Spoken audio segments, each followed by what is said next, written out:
Salmon ഫിഷിന്റെ തല ബിരിയാണി വെച്ചാൽ എങ്ങനെ ഉണ്ടാവും? അതും UAE കൊടുന്ന മുതല് ബിരിയാണി വെച്ചതോ അതും നമ്മുടെ സ്വന്തം ഉപ്പച്ചി.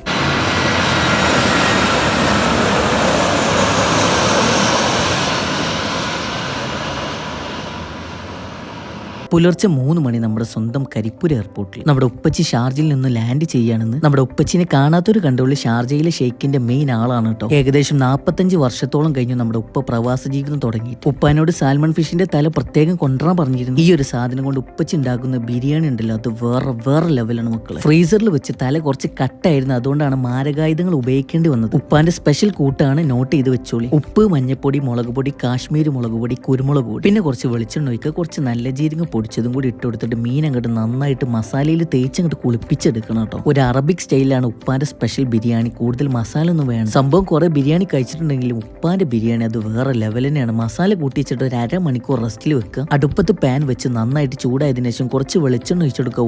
ഓരോന്നായിട്ട് സാൽമൺ ഫിഷിന്റെ പീസ് ഇട്ട് കൊടുക്കുക. കൂടുതൽ അങ്ങോട്ട് വേവിച്ച് കോളാക്കേണ്ട, ചെറു വേവ് മാത്രം മതി സാൽമൺ ആയതുകൊണ്ട്. മാക്സിമം ഉടയാതെ നോക്കണം, ഉടയാതെ കിട്ടലാണ് അതിന്റെ വിജയം ട്ടോ. ഇനിയാണ് ബിരിയാണിയുടെ മസാല സെറ്റാക്കല്. വല്യുള്ളി ഇട്ട് കൊടുത്ത് കുറച്ച് ഉപ്പ് ഇട്ടിട്ട് കുറച്ച് തക്കാളി, വെളുത്തുള്ളി, ഇഞ്ചി പേസ്റ്റ് ഇട്ട് കുറച്ച് മസാലപ്പൊടികളൊക്കെ ഇട്ടിട്ട് റെഡിയാക്കി വെച്ച മസാലയിലേക്ക് സാൽമന്റെ തല ഓരോന്നായിട്ട് ഇട്ട് കൊടുക്കണം. ആ ഒരു മീറ്റിലേക്ക് മസാലയൊക്കെ നന്നായിട്ട് പിടിക്കണ രൂപത്തിൽ വേണം സെറ്റാക്കാൻ കേട്ടോ. അപ്പൊ പകുതി സംഭവം സെറ്റാണ്, ബാക്കി പാർട്ട് 2 കാണാം കേട്ടോ.